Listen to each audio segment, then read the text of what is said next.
Hi, I'm Paul Haenle, Director of the Carnegie Tsinghua Center.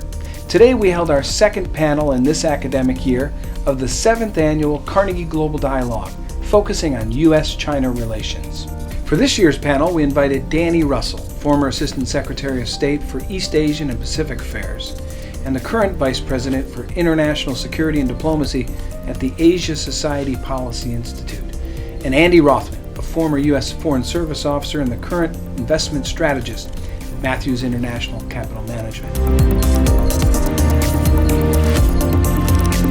The U.S.-China relationship, frankly, is in a very dangerous downward spiral.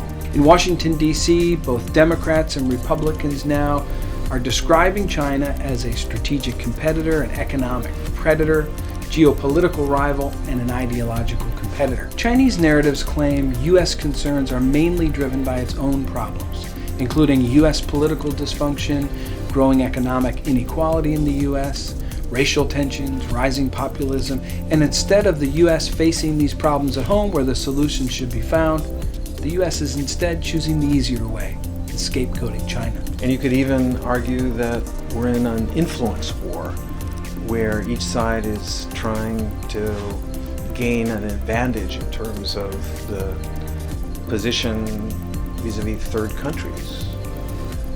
The real concern is whether we are on the verge of an ideological war. Because as I said, it's one thing to say that this behavior is bad.